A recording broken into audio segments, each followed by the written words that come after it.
André Saint-Pierre, réalisateur Claude Martin, ex-pensionnaire du Centre Robert Piché. Bienvenue à Deuxième Honneur, les gars. Merci de me recevoir. André, tu réalises la série documentaire La Cure qui va être présentée à partir de la semaine prochaine à Télé-Québec. Claude, tu participes à cette série-là. André, tu as fait des documentaires dans ta vie sur des sourds au Congo, sur la guerre civile au Burundi, sur le culte de la beauté, sur les élections municipales à Montréal. Pourquoi ce coup-ci, c'était important de faire une série documentaire sur des hommes qui sont en désintoxication? Quand tu le dis comme ça, je vois pas le fil conducteur, là. C'est vraiment moi qui ai fait ça. Puisque je te connais, tu es mon ami, je dirais un profond amour pour l'humain. Bon. Tu te rappelles, en 2016, que la maison Mélaric, qui est un centre de traitement des toxicomanies ou des dépendances, a fermé. Oui. On a vu des reportages et ça a ému le Québec parce qu'on a entrouvert la porte. Puis on a vu des gens qui étaient vraiment démunis. Et l'idée est venue qu'on avait le goût de savoir comment ça se passe, une thérapie, une cure de 6 mois, fermée, d'hommes toxicomanes. Et on voit jamais ça de l'intérieur. On voit jamais ça, on n'avait jamais vu ça. Et qu'est-ce qu'ils se disent? Ouais. Comment ils procèdent? Après, socialement, je pense que c'est un sujet dont il faut parler. On a des choix à faire là-dessus. Comme société? Comme société, parce qu'un toxicomane, c'est sûr, il s'attaque d'abord à lui-même. C'est de l'autodestruction. Pour toutes sortes de raisons. Mais rapidement, la famille est touchée, les proches sont touchés, puis ultimement, la société. Ouais, Je pense qu'on ne soupçonne pas la criminalité qui émane là, d'une dépendance à une substance. Puis après, ben là, on fait des choix. Qu'est-ce qu'on fait? Est-ce qu'on les envoie en prison? Est-ce qu'on les désintoxe? Est-ce qu'on les guérit? Puis, ben, tu vois, dans une maison comme la maison Robert Piché, qui a remplacé la maison Mélaric après sa fermeture, il y a 2 types de résidents. Il y a des carcéraux, il y a des gens qui sont là parce qu'ils choisissent... Référés par des juges. Référés par des juges et qui choisissent d'essayer de se guérir. Là, collectivement, on gagne. Ou il y a des volontaires qui viennent comme ça. OK. Sauf que les budgets sont pas là. Et dans la série, tu vois que le directeur du centre jongle pendant 6 mois. On finance plus facilement des prisons que des centres Ben de oui. désintoxication. Ben oui. OK, avant d'aller plus loin, je veux que les gens se fassent une idée de ce qu'est la série. On va regarder un extrait. Les gens de l'extérieur qui n'ont pas vécu avec quelqu'un qui a ce type de problème-là ou qui n'a pas, lui ou elle-même, eu ce type de problème-là, je pense que les gens ne sont pas outillés pour le comprendre. Moi, le premier. J'aurais jugé n'importe qui que j'aurais vu s'effondrer à cause de la consommation. J'aurais jugé. Je l'aurais trouvé faible. C'est pas une question de faiblesse de l'individu. C'est une question de force de la bête, tu sais. C'est une bête sauvage et féroce.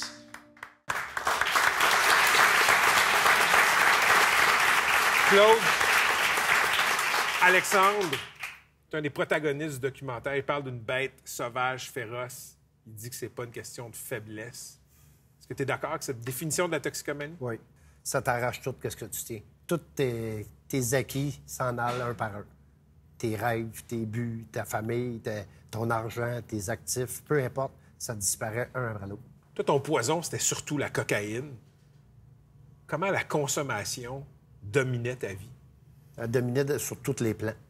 Moi, j'ai commencé à 18 ans. À 19 ans, j'ai vu que j'avais perdu le contrôle de ma vie drette là. J'ai demandé de l'aide, j'ai pas accroché. J'ai continué jusqu'à des tentatives de suicide.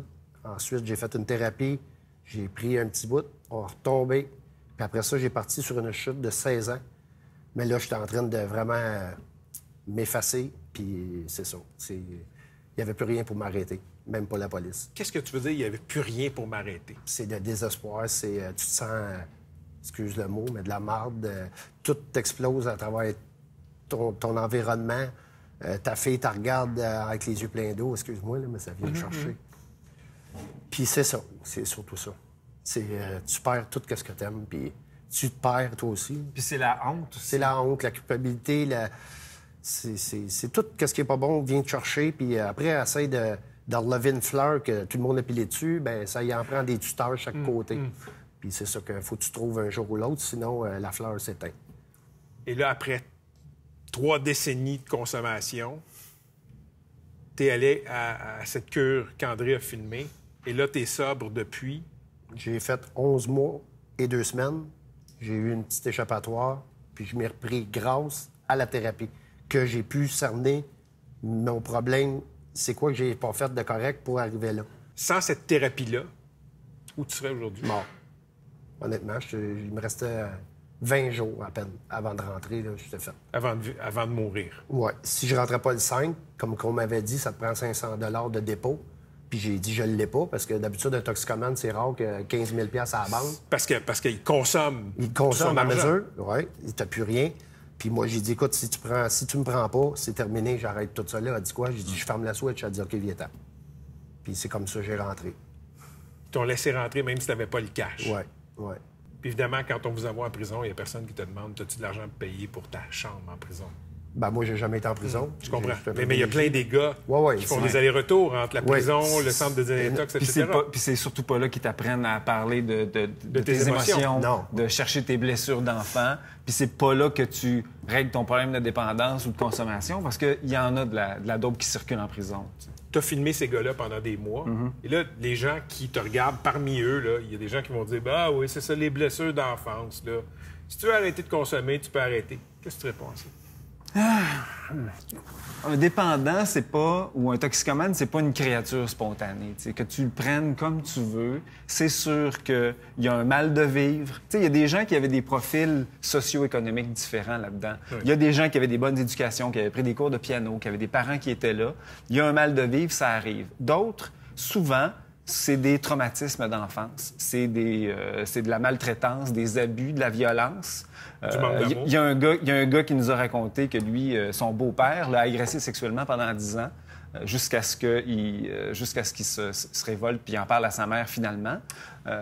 Ça, après, justement, quand l'âge adulte arrive, là, la consommation, t'as tellement honte, t'as tellement pas eu de support aussi pendant que tu vivais ça, qu'une cachette facile, c'est justement de geler ces émotions-là. Ouais.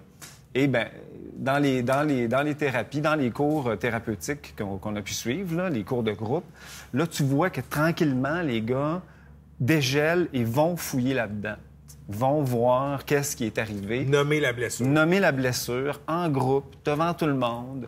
Et là, c'est là que ça porte fruit. Quand tu commences à gratter, tu vois la sensibilité, tu vois toute l'humanité qui sort après quelques semaines de sevrage ou de non-consommation.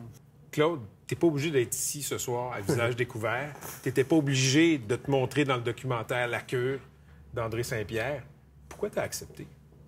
Pour donner l'envie à quelqu'un qui souffre dans son salon, qui croit qu'il n'y a aucune porte pour l'aider, c'est pas vrai. Parce que si moi, j'ai fait l'effort, d'après moi, il y en a d'autres qui sont capables parce ça n'a pas de classe sociale. Là. Tu parles d'un bien-être social à un multimillionnaire. On souffre tous de la même façon. C'est notre point qui nous relie. C'est la souffrance, le mal de vivre. On s'en rejoint tous à ça. Mais ils ont les mêmes rêves aussi que tout le monde. Là. Une vie simple, regarder la télévision, avoir une conjointe, un chez-soi, faire le gazon. Travailler.